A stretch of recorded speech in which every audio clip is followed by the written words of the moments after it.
नमस्कार, मैं अशोक कुमार पांडे और स्वागत है आपका टीसीएच पर। हाजिर हूं इजराइल और ईरान की अब तक की सारी अपडेट्स लेकर। जंग में बुरी तरह से पीछे होने के बाद इजराइल अब अपनी शैतानी हरकतों पर उतर गया है। उससे उम्मीद भी यही थी। पूरा एक सोशल मीडिया माहौल बनाने की कोशिश की जा रही है कि यह लड़ाई शियाओं के खिलाफ है, सुन्नियों के खिलाफ नहीं है। आप जानते हैं मुसलमानों के बीच में शिया सुन्नी का विभेद है, ऐसा नहीं है कि नहीं है। लेकिन इजराइल अगर मुसलमानों को शिया सुन्नी सिखा रहा है तो समझना चाहिए कि उसका खेल क्या है। यह जो बात है पहले कुछ सोशल मीडिया हैंडल से आई, फिर इजराइल की आर्मी में एक अरब यूनिट है जिसमें कुछ सुन्नी मुसलमान हैं। उनका जो हेड है उसका एक वीडियो आया। यह वीडियो अरबी में है और इसमें उसने सारे सुन्नियों से, खास तौर पे उस इलाके के सुन्नियों से यह कहा कि इजराइल जो लड़ाई लड़ रहा है वो सुन्नियों के लिए लड़ रहा है। मतलब अगर कोई बेवकूफ भी होगा जो ये बात मानेगा कि इजराइल ईरान के खिलाफ जो लड़ाई लड़ रहा है वो सुन्नियों के लिए लड़ रहा है, सुन्नियों को बचाने के लिए लड़ रहा है, सुन्नियों का सबसे बड़ा नबी बनकर आया है इजराइल। सिर्फ एक बात याद दिला दूं, जो इस तरह की चीजें फैला रहे हैं और हिंदुस्तान में चूंकि गोदी मीडिया और आईटी सेल का एक बड़ा हिस्सा इजराइल के साथ इस तरह से रहता है जैसे हिंदुस्तान में नहीं इजराइल में ही पैदा हुआ हो। भले वहां पर लात पड़ रही हो, भले वहां के लोग भगा रहे हों, गो इंडिया कह रहे हों, भले पत्रकार वहां जा रहे हों तो उनसे बात करने के लिए वो तैयार ना हो, लेकिन फिर भी इजराइल से जाने कौन सी मोहब्बत है। इसलिए मुझे लगा कि इस मुद्दे पर थोड़ी सी बात कर लिया जाए। फलस्तीन और गजा आप भूले तो नहीं होंगे ईरान के शोर में। जिस समय ईरान में शोर चल रहा है, जिस समय ईरान और इजराइल की जंग चल रही है, लगातार तेल अवीव, हाइफा और कहां कहां लगातार बम गिर रहे हैं, मिसाइलें गिर रही हैं, एक से एक तस्वीरें आ रही हैं। उस समय इस सब का बदला अगर इजराइल कहीं से ले रहा है तो वो गजा से ले रहा है। और गजा में कौन रहते हैं? फलस्तीनी कौन थे? फलस्तीनी तो सुन्नी मुसलमान थे, फलस्तीनी कोई शिया तो थे नहीं।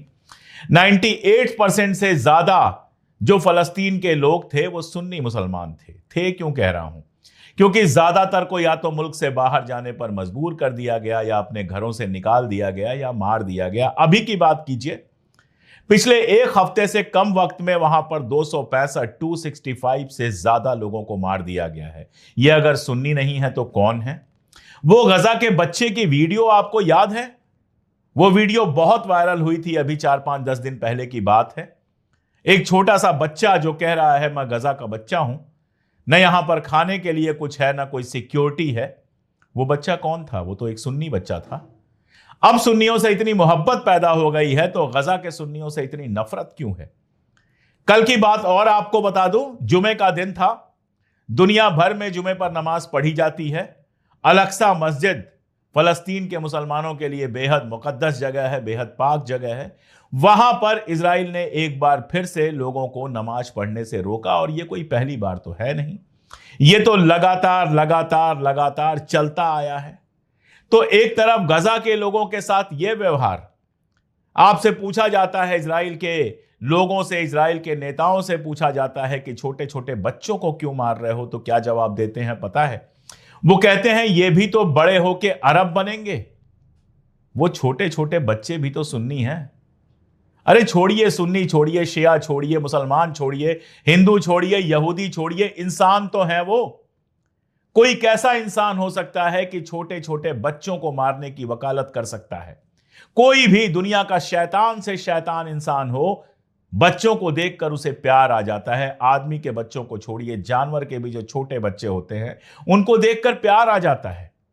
और यहां इजराइल में बीसीओ इंटरव्यू आपको मिल जाएंगे जिसमें वहां के आम लोगों से लेकर इंपॉर्टेंट लोगों तक ने कहा कि वहां के बच्चों को मारने में कोई प्रॉब्लम नहीं है, क्योंकि वो भी बड़े होकर अरब बनेंगे। और अब जब ईरान से जूते पड़ रहे हैं, अब जब ईरान की मिसाइलें तबाहियां ले आ रही हैं, तो इनको शिया सुन्नी याद आ रहा है। दरअसल इनकी पूरी प्लानिंग 4 से 5 दिन में इस जंग को खत्म कर देने की थी। इनकी प्लानिंग क्या थी कि पहले दिन सारे इंपॉर्टेंट लोगों को निपटा देंगे।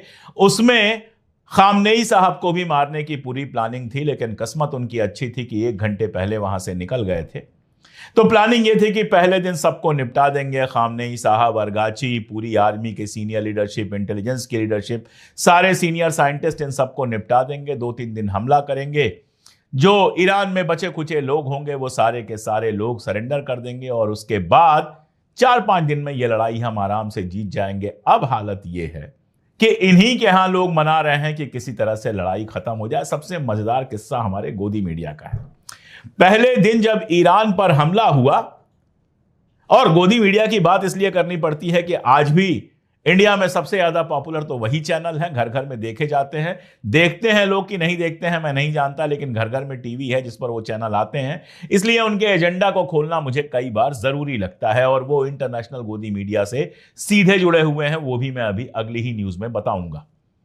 तो पहले दिन जब ईरान के ऊपर अटैक हुआ, ईरान के कई इंपॉर्टेंट लोग मारे गए, तो हमारा गोदी मीडिया ऐसे जश्न मना रहा था जैसे बस हिंदुस्तान की जीत हो गई हो। अरे इजराइल अगर जीत भी जाता तो आपको क्या मिल जाता।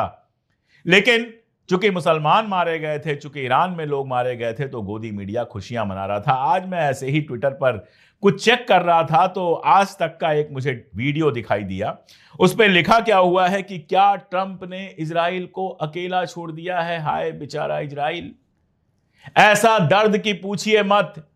एक और मैंने वीडियो देखा जिसमें एक एंकर कह रही थी कि पहले तो इजराइल भारी पड़ रहा था, लेकिन अब ईरान भारी पड़ने लगा है। ऐसा लग रहा है कि वो भारी पत्थर उनके ही मासूम कलेजे के ऊपर रख दिया गया है, उनका ही सीना उस भारी पत्थर से टूटा जा रहा है जो ईरान ने इजराइल की तरफ पलट के जवाब में दिया है। खैर, तो 4 दिन की ये जो प्लानिंग थी वो तो हो गई फेल, और अब रोज रोज रोज नया अटैक हो रहा है। सारा सहारा यह है कि बस किसी तरह से अमेरिका शामिल हो जाए, किसी तरह से ट्रंप अपनी आर्मी भेज दे। और ट्रंप कह रहा है इजराइल जीत रहा है तो हम अपनी आर्मी क्यों भेजें। तो अभी फिलहाल ऐसा लग रहा है, वैसे मैं पहले भी कह चुका हूं कि ट्रंप के ऊपर भरोसा मत कीजिए, हो सकता है रात को ही हमला कर दे, लेकिन फिलहाल यही लग रहा है कि ट्रंप अगले 2 हफ्तों तक हमला करने की प्लानिंग नहीं कर रहा है। और 2 हफ्ते की प्लानिंग नहीं कर रहा है तो आगे भी करेगा कि नहीं करेगा यह हम नहीं जानते। इसीलिए नेतन्याहू का चेहरा उतरना शुरू हो गया है। एक रबल के पास गए थे, रबल, खंडहर, ये वो वर्ड है जो लगातार गजा के लिए इस्तेमाल हो रहा था। आज इजराइल में भी रबल्स हैं, आज इजराइल में भी खंडहर हैं। उन्हीं खंडहरों में से एक के पास गए थे पब्लिक अपीयरेंस देने के लिए। आप शक्ल देखिए, समझ में आ जाएगा। जिस चेहरे पर हमेशा ऐंठ होती थी, जिस चेहरे पर हमेशा रौब होता था, वो चेहरा ऐसा लग रहा है जैसे घर का कोई मर गया है। वो चेहरा ऐसे लग रहा है कि जिंदगी में पहली बार हार चखने का दर्द कैसा होता है उस चेहरे पर देखा जा सकता है। वहां पर गए थे, सवाल हुए कि लोग परेशान हैं, तो कहे मैं भी तो परेशान हूं, मेरे बेटे की शादी होनी थी, टल गई, मेरी बीवी परेशान है। यहां लोगों की जान जा रही है, लोगों के घर टूट गए, तुम्हारी हरकत की वजह से इजरायलियों के घर टूट गए। लोग कई कई रात से लगातार बंकरों में रह रहे हैं, बंकरों तक दिक्कत पैदा हो रही है। लोग जाके मेट्रो में छुप रहे हैं, लोग जाके बस स्टैंड पे छुप रहे हैं, लोग घायल हुए हैं, लोग मारे गए हैं, जिनकी संख्या घटा घटा के तुम बता रहे हो इंटरनेशनल प्रेस को पहुंचने नहीं दे रहे। और तुम्हारा दर्द क्या है कि तुम्हारे बेटे की शादी टल गई, यही सबसे बड़ा दर्द है। ये वो लीडर्स होते हैं जिनके मन में अवाम के लिए कोई मोहब्बत नहीं होती। अवाम उनके लिए सिर्फ और सिर्फ एक भीड़ है। जिसके मन में अवाम के लिए दर्द होगा ना, वो ये नहीं कहेगा कि मैं भी तो परेशान हूं, मेरे बेटे की शादी टल गई, मेरी बीवी परेशान है। वो खामनेई की तरह जाएगा उनके घर। एक ईसाई के घर पहुंचे थे सुबह, भी मैंने आपको वीडियो में बताया था, और वहां जाकर उन्होंने उनके परिवार को दिलासा दिया था, क्योंकि वो लड़का शहीद हुआ था, ईसाई लड़का था, वो शहीद हुआ था ईरान के लिए। ये जो टीवी पे दिखाना होता है, ये सिर्फ और सिर्फ नौटंकी होती है। हिंदुस्तानियों से ज्यादा ये नौटंकी किसने देखी है। खैर, एक बार लौटूंगा उधर। एक और इंपॉर्टेंट खबर है जो छूटनी नहीं चाहिए, वो खबर है मोहम्मद खलील की। मोहम्मद खलील के बारे में आप जानते हैं, ये अमेरिका में स्टूडेंट थे और इनको गिरफ्तार कर लिया गया था क्योंकि उन्होंने पैलेस्टाइन के समर्थन में जो कार्यक्रम हुए थे उसमें हिस्सा लिया था। खलील फलस्तीन से हैं, लेकिन उनके पास ग्रीन कार्ड है और उनकी जो पत्नी है वो अमेरिका की परमानेंट रेजिडेंट है। 104 दिन उनको जेल में रखा गया, लेकिन कल यह खबर आई, कल रात को यह खबर आई कि वहां के कोर्ट ने उनको रिहा कर दिया, आजाद कर दिया। और आप हिम्मत देखिए कि रिहा होने के बाद जब वो बाहर आए तो उनके कंधों पर वही फलस्तीनी कैफिया था जिसको पहनने के लिए उनको गिरफ्तार किया गया था। तो ट्रंप भी सब नहीं कर पा रहे हैं जो करना चाह रहे हैं। पहले कहा कि बाहर के स्टूडेंट्स को अलाउ नहीं करेंगे, अब कह रहे हैं वीजा देंगे, लेकिन उनका सोशल मीडिया अकाउंट ज्यादा खंगालेंगे, कभी कुछ कभी कुछ कभी कुछ। और इजराइल के मामले में तो लगता है वो बुरी तरह से उलझ गए हैं। जिस तरह से चीन और रशिया सीधी धमकी दे चुके हैं, सुबह के वीडियो में मैंने बहुत डिटेल में बताया था कि चाइना तो यहां तक कह चुका है कि अगर आप इजराइल के साथ खड़े होंगे तो कल को हम भी ईरान के साथ खड़े हो सकते हैं। और रशिया कह चुका है कि जो ईरान के दुश्मन है वही हमारे दुश्मन है। तो एक डर तो है कि अगर ईरान में पैर डाला तो कहीं हमेशा के लिए उलझ ना जाए। ऐसे में हमेशा से अमेरिका में एक ऐसी लॉबी रही है जो इजराइल के मन की बात करती रही है। एक लेखक है RM गेरेख्त, पता नहीं इनका प्रोनाउंसिएशन क्या है, अमेरिकी नामों का बहुत अच्छा प्रोनाउंसिएशन मैं कर पाऊं ये जरूरी नहीं है, लेकिन नाम जो है वो स्क्रीन पे लिखा हुआ देख रहे हैं। इनका एक आर्टिकल आपको दिखाता हूं, यह है 26 मार्च 2022 का। न्यूयॉर्क टाइम्स में यह आर्टिकल छपा था। इसमें यह कहते हैं कि an Iraq war won't destabilize the Middle East, यानी इराक के साथ अगर हम जंग में जाते हैं तो इससे मिडिल ईस्ट की स्टेबिलिटी पे कोई खास फर्क नहीं पड़ेगा। यह कहा था रियाल मार गेरेख्त ने, और यह कहा था 26 मार्च 2022 को। याद कीजिए आप, मैं कई बार बता चुका हूं कि नेतन्याहू उस वक्त भी यही डिमांड कर रहे थे कि बस सदाम को रास्ते से हटा दीजिए, सब कुछ ठीक हो जाएगा मिडिल ईस्ट में। और सदाम हुसैन उस समय इजराइल के खिलाफ लगातार बोल रहे थे। यही आदमी 20 जून 2025 को फॉरेन अफेयर्स नाम की मैगजीन में एक आर्टिकल लिखता है। उसमें लिखता है the right path to change regime in Iran, यानी 23 साल पहले जो इराक के खिलाफ जंग के लिए भड़का रहा था अमेरिका को, वकालत कर रहा था इस बात की कि अगर सदाम हुसैन को मार दिया जाए या इराक में वार छेड़ दी जाए तो कोई फर्क नहीं पड़ेगा मिडिल ईस्ट में। जबकि सच्चाई यह है कि उसके बाद से मिडिल ईस्ट इस तरह से डिस्टेबलाइज है कि पूरी दुनिया के लिए लगातार खतरा बना हुआ है। वहां का कोई भी रीजनल वार कभी भी वर्ल्ड वार में कन्वर्ट हो सकता है। अपनी बात गलत साबित होने के बावजूद अगर 13 साल बाद वो ये दोहरा रहा है, वही बातें कर रहा है और ईरान पर हमले के लिए अमेरिका को भड़का रहा है, अमेरिकन जो सिस्टम है उससे कह रहा है कि यही सही वक्त है कि ईरान में रेजीम चेंज कर दिया जाए, यानी सीधे सीधे नेतन्याहू की बात तब भी दोहरा रहा था, अब भी दोहरा रहा है। तो इसका मतलब क्या है? इसका मतलब यह है कि एक पूरी लॉबी है अमेरिका में जिसको इजराइल से पैसा मिलता है, जिसको इजराइल पालता है, पोसता है, और जो वही बोलता है अमेरिका में जो इजराइल चाहता है। अमेरिका के ये अखबार ग्लोबल अखबार हैं तो सारी दुनिया में जाते हैं और सारी दुनिया में आपको वो दिखता है जो अमेरिका दिखाना चाहता है। जैसे मैं आपको याद दिलाऊं, ईरान में एक आंदोलन चला था हिजाब के खिलाफ। देखिए, मेरा जहां तक सवाल है, मैं बहुत साफ मानता हूं कि औरतों को यह हक होना चाहिए कि वो चुने कि उनको हिजाब पहनना है कि नहीं पहनना है। किसी भी रेजीम को इसमें इंटरफियर नहीं करना चाहिए। कुछ लोगों को यह बात बुरी लग सकती है, लेकिन मैं इसी बात का हामी हूं। मैं किसी के ऊपर कुछ भी थोपे जाने का हामी नहीं हूं।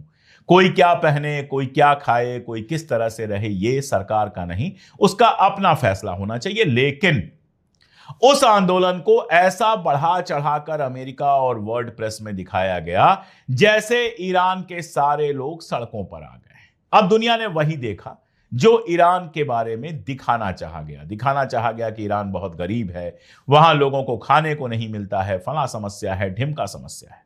अब जब ईरान के तमाम सारे वीडियोस आ रहे हैं तो हम क्या देख रहे हैं कि औरतों के जो जुलूस चल रहे हैं उसमें कई औरतों ने नहीं पहना हुआ है हिजाब, कई औरतों ने सिर्फ टोपी पहना हुआ है।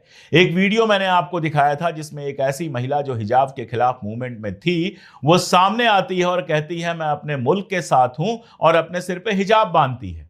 अब हिजाब को लेकर वहां क्या सिचुएशन है वो मैं नहीं जानता, लेकिन मैं जो जानता हूं वो ये कि जो उम्मीद की जा रही थी कि ईरान की जनता खामनेई से परेशान है और सड़क पर आ जाएगी खामनेई को उतारने के लिए, उसके उलट यह होता है कि जुमे के रोज पूरा तेहरान सड़क पर आ जाता है खामनेई और ईरान के समर्थन में।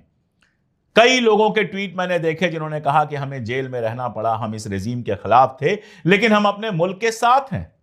जो वहां के यहूदियों के लीडर हैं, जो वहां के सेनेट में, वहां के संसद में हैं, उन्होंने कहा कि हम पूरी तरह से अपने मुल्क के साथ हैं। तो इस मुसीबत ने ईरानियों को और एक कर दिया। अमेरिका के अखबार आपको और इजराइल आपको यह भरोसा दिलाना चाह रहा था कि ईरान में तो फॉल्ट लाइंस इतनी बड़ी हैं कि बस जंग शुरू हुआ और ईरान कई हिस्सों में बढ़ जाएगा। और जो हकीकत दिखाई दे रही है वो ये कि इजराइल छोड़ छोड़ के लोग भाग रहे हैं। न तेहरान से कोई भाग रहा है, न तेहरान में कोई अपनी हुकूमत की मुखालिफत कर रहा है।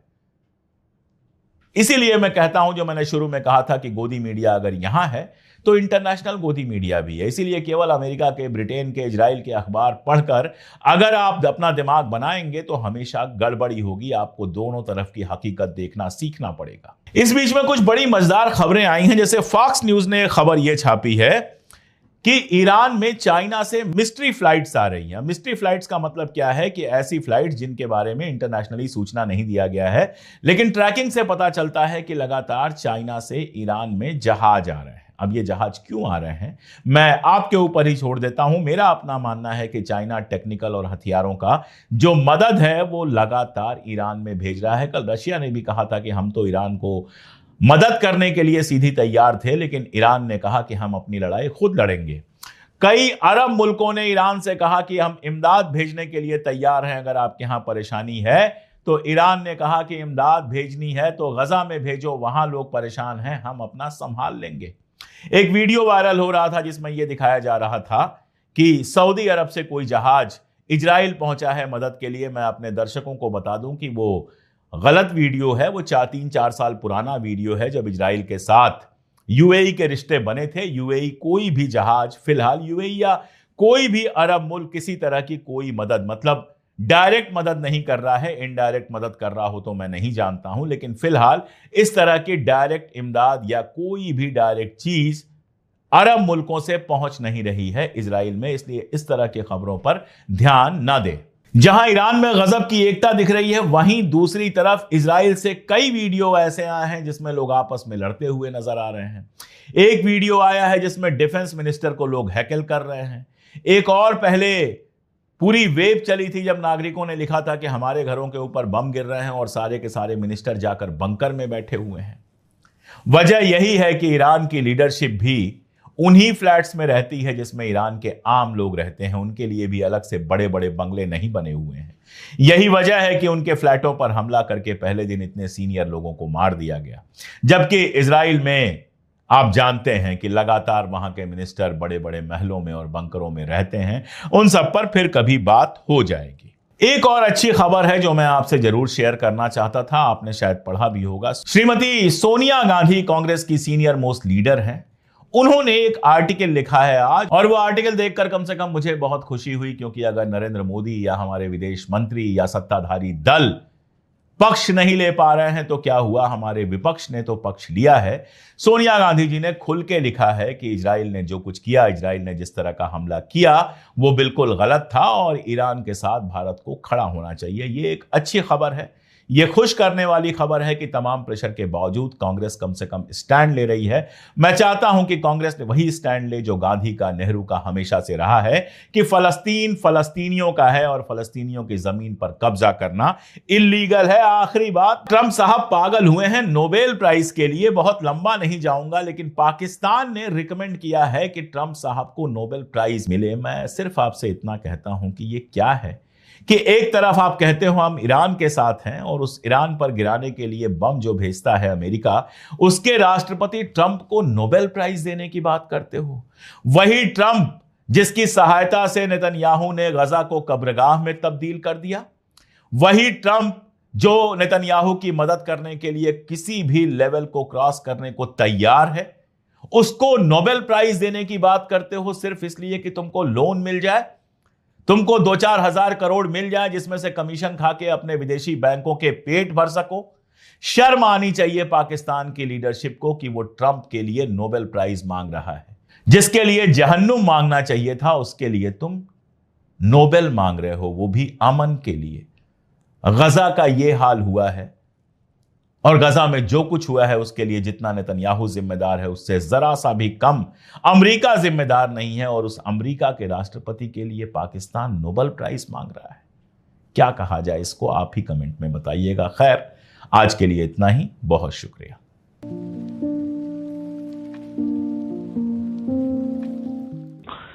तो नाज़रीन किराम, आप लोगों ने ये वीडियो देख ली।